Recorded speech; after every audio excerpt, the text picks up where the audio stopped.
کہتی ہیں ہماری ماں کہتی ہیں کہ جب میں نماز پڑھتی تھی تو نماز میں جھولتی تھی، کیونکہ مسائل سیکھ رہی ہیں، تو کہتی ہیں کہ جب میں نماز پڑھتی تھی، حضرت عائشہ کہتی ہیں میری ماں، تو میں نماز میں ہلتی تھی، کیونکہ پڑھ رہی ہوں الحمدللہ رب العالمین الرحمن الرحیم.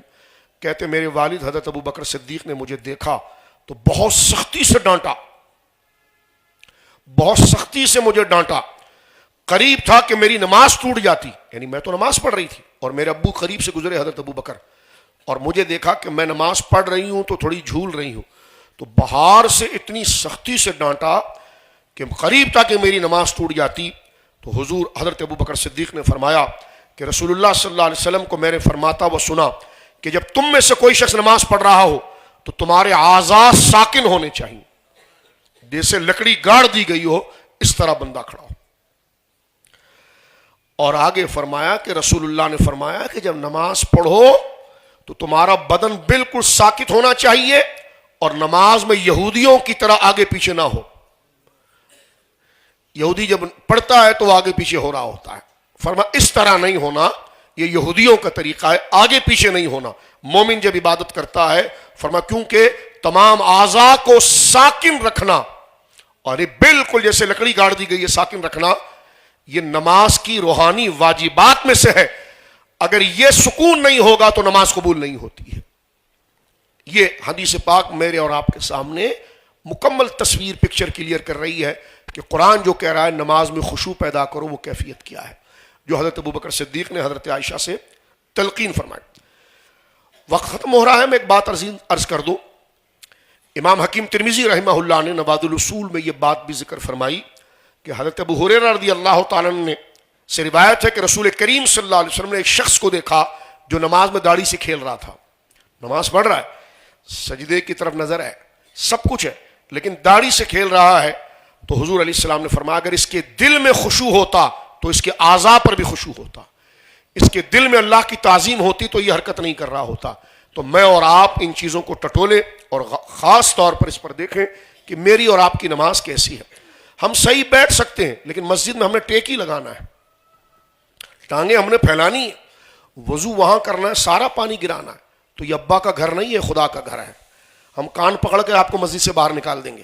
اس مسجد کا احترام اگر آپ کو نہیں آئے گا، کیونکہ ایک تو تلقین کریں گے، تلقین نہیں ہوگی تو مسجد کی مکمل انتظامیہ کو اجازت اس کو دروازے سے باہر نکالیں کہ جی اللہ کا گھر ہے. میں نے کہا واہ، آپ کو پتا ہے اللہ کا گھر ہے اور اللہ کے گھر میں ایسے پیش آتے ہیں. ہمت کر کے کبھی اپنے گھر میں ایسے بیٹھے ہو؟ تو لہٰذا ایک ہے نصیحت سے سمجھانا اور ایک ہے زجر کے ساتھ سمجھانا.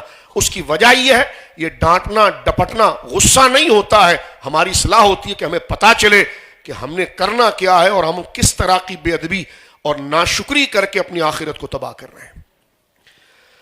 حضرت عبداللہ ابن عمر رضی اللہ تعالیٰ عنہ سے روایت دیکھیے. مزید قریب آ کر یہاں پر ہم بات کو سمیٹتے ہیں. مومن وہ ہے جو اپنی نماز کے اندر خشوع خضوع کرتے ہیں. حضرت عبداللہ ابن عمر صحابی رسول ہیں، سرکار فاروق اعظم کے شہزادے ہیں. آپ نے اس آیت کی تشریح کی الذین هم فی صلاتہم خاشعون، کہ مومن وہ ہے جو نماز میں عاجزی کرتے ہیں، خشوع کرتے ہیں. اس کی تفسیر میں فرماتے ہیں، ذرا توجہ سے میں اور آپ غور سے سنیں کیا فرماتے ہیں. حضرت عبداللہ ابن عمر کہتے ہیں کہ جب صحابہ نماز پڑھتے تھے تو اپنی نماز کی طرف متوجہ رہتے تھے، اپنی نظریں جھکا کر سجدے کی جگہ رکھتے تھے اور ان کو یہ یقین ہوتا تھا کہ اللہ ان کی طرف متوجہ ہے. اللہ اکبر. جس طرح کیمرہ متوجہ ہوتا ہے تو بندہ کتنا سنسیئر اور سنجیدہ میچور ہو جاتا ہے.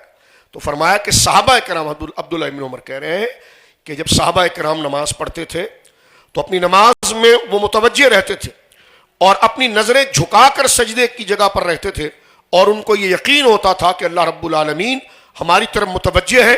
لہٰذا ان کو یہ خیال، یہ یقین ایسا کھڑا کرتا تھا کہ جیسے زمین پر لاٹھی گاڑ دی گئی ہے یا میخ لگا دی گئی ہے، نہ وہ ادھر دیکھتے تھے نہ وہ ادھر دیکھتے تھے.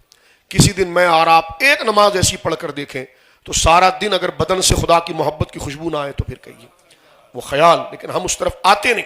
بات کو سمیٹتے ورز کرنا چاہ رہا ہوں کہ حضرت امام بخاری رحمۃ اللہ تعالی علیہ کا عمل اور دیگر بزرگوں کا عمل کثرت کے ساتھ ہمارے علماء نے کتابوں کے اندر مرتب کیا ہے کہ وہ نماز کو کس طرح ادا کرتے تھے اور علماء نے لکھا ہے کہ نماز کو اس طرح پڑھنا خشوع کے ساتھ، کیونکہ خشوع جو ہے وہ قلب کا فعل ہے، جس کا معنی ہے خوف، ڈر، عاجزی۔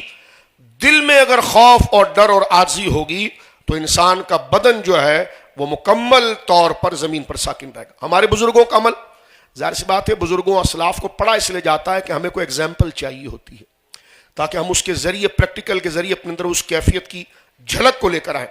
حضرت امام بخاری رحمۃ اللہ علیہ کے بارے میں ہے کہ آپ نماز پڑھ رہے تھے، زنبور ایک بڑ، جس کو ہم اردو میں کہتے ہیں بڑ، ایک کیڑا ہوتا ہے، بڑ کہتے ہیں اس کو، بڑ اردو میں کہتے ہیں، عربی میں اس کو زنبور کہتے ہیں، وہ بہت سخت کاٹتا ہے اور گرمیوں میں نکلتا ہے۔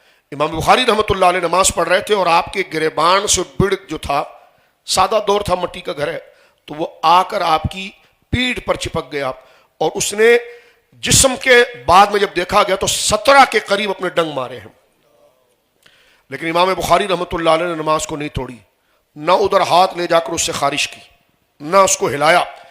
جب نماز سے فارغ ہوئے تو آپ کو جب تکلیف زیادہ ہوئی تو جب پچھ سے کپڑا اٹھایا گیا تو دیکھا گیا کہ جناب جسم کے اوپر اس بڑ نے گویا کہ ڈنگ مار کر، جس طرح کہ مچھر کاٹتا ہے تو بندے کو ایک عجیب سی خارش سی محسوس ہوتی ہے، کھجلی سی بدن پر آتی ہے، لیکن اس سے زیادہ زہریلی اور جلا دینے والی گویا کہ سختی اس گویا کہ کیڑے کے اندر ہوتی ہے۔ جب آپ کو دیکھا گیا تو آپ کی پیٹھ کے اوپر 17 جگہ پر یہ مختلف نشانات تھے، لیکن آپ نے اس چیز کو توڑا نہیں۔ اس کی وجہ یہ تھی کہ وہ یاد الہی کہ رب کریم میری طرف متوجہ ہے اور میں کیسے ہل سکتا ہوں کہ میرا رب مجھے دیکھ رہا ہے۔ تو ہم لوگ جو نماز میں مکھیوں کو اڑا رہے ہوتے ہیں اور جسم پر مکھی برداشت نہیں کر سکتے، امام بخاری رضی اللہ تعالیٰ عنہ کے اس خشوع نے ہمیں بتا دیا کہ نماز کو کس طرح ادا کرنا ہے۔ تو لہٰذا ہمیں چاہیے کہ جس طرح ہو اپنے آپ کو درست کریں۔ پہلی چیز ہے کہ کپڑا درست رکھیں۔ رشتہ داروں کے لیے، شادیوں کے لیے تو ہم نے کپڑے رکھے لیکن خدا کے لیے نہیں رکھے۔ ہم نے نئے کپڑا نہ ہو تو کم سے کم دھلا ہوا کپڑا ہو، ایسا کپڑا ہو کہ جس کے ساتھ ہم کسی دوست احباب سے مل سکیں، اور پھر جب نماز کے لیے آئے تو بار بار کہنا نہ پڑے کہ بھائی کندھوں کو، بار بار کہا جاتا ہے کہ کندھے ملا لیجئے، پھر بھی ایک زندہ لاش کی طرح کھڑے ہوئے تو پتہ ہی نہیں ہے۔ تو اس لیے حضور نے فرمایا کہ تیری نماز اگر تجھے خدا کے قریب نہ کر سکے تو یہ نماز تجھے خدا سے دور لے جائے گی۔ ہم نے سیدنا صدیق اکبر کے عمل کو پڑھا، حضرت ابو دردہ کے عمل کو پڑھا، ہماری ماں حضرت عائشہ کی تلقین کو پڑھا، سید المحدثین حضرت امام محمد بن اسماعیل البخاری کے عمل کو پڑھا۔ اللہ رب العالمین یہ عبادت کی سنجیدگی ہمیں عطا فرمائے۔ رمضان شریف کی آمد ہے، یہ نہیں کہ رمضان میں اتر کر ہم نے کرنا ہے، ابھی سے اپنے اوپر عبادت کا ذوق، سنجیدگی لانی ہے اور وہ عاجزی لانی ہے، تاکہ رمضان آئے تو پھر اس کی رحمت والے مکمل پیغام کے ساتھ ہم حتی المقدور استفادہ کر سکیں۔ اللہ رب العالمین اپنی نگرانی، اپنا شوق ہمیں عطا فرمائے۔ جیسے حدیث پاک میں آیا تھا کہ ان تعبد اللہ کأنک تراہ، تو عبادت ایسے کر جیسے تو خدا کو دیکھتا ہے۔ فإن لم تکن تراہ فهو یراک، اگر یہ کیفیت تیرے پر نہیں تو یہ ایمان کا تقاضا تو ضرور ہے کہ خدا تجھے دیکھ رہا ہے۔